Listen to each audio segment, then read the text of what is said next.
అరుణ్ జైట్లీ స్టేడియంలో జరిగిన ఐపీఎల్ 2026 మ్యాచ్లో చెన్నై సూపర్ కింగ్స్కు సంజూ శాంసన్ అసలైన మ్యాచ్ విన్నర్గా నిలిచాడు.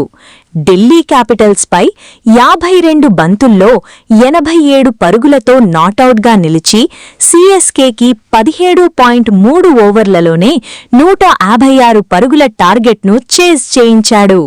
ఈ ఇన్నింగ్స్లో 7 ఫోర్లు, 6 భారీ సిక్సర్లు ఉన్నాయి. ముఖ్యంగా ఇది కేవలం అటాకింగ్ ఇన్నింగ్స్ కాదు, పరిస్థితిని అర్థం చేసుకుని ఆడిన మెచ్యూర్ మాస్టర్ క్లాస్గా విశ్లేషకులు ప్రశంసిస్తున్నారు. షేర్ చేయండి, సబ్స్క్రైబ్ చేయండి. మ్యాచ్ ప్రారంభంలోనే రుతురాజ్ గైక్వాడ్ వికెట్ పడటంతో శాంసన్ రిస్క్ తీసుకోలేదు.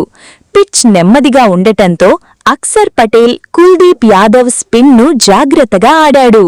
తనకు అనుకూలమైన బంతులనే బౌండరీకి పంపుతూ ఇన్నింగ్స్ను నిర్మించాడు.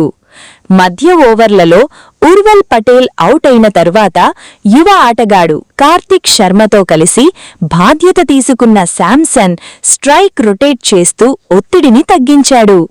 ఇద్దరి మధ్య 114 పరుగుల అజేయ భాగస్వామ్యం మ్యాచ్ టర్నింగ్ పాయింట్ అయింది. అసలు గేమ్ చేంజర్ 15వ ఓవర్. కె నటరాజన్ బౌలింగ్లో శాంసన్ 20 పరుగులు దండుకుని మ్యాచ్ను పూర్తిగా సీఎస్కే వైపు తిప్పేశాడు. ముఖ్యంగా అక్సర్ పటేల్పై వైడ్ మిడాఫ్ మీదుగా కొట్టిన టైమింగ్ 6 ప్రేక్షకులను ఆశ్చర్యపరిచింది. ఈ ఇన్నింగ్స్తో సీఎస్కే ఢిల్లీపై సీజన్ డబుల్ సాధించడమే కాకుండా ప్లేఆఫ్స్ రేసులో కీలకమైన ఎన్ఆర్ఆర్ బూస్ట్ కూడా పొందింది.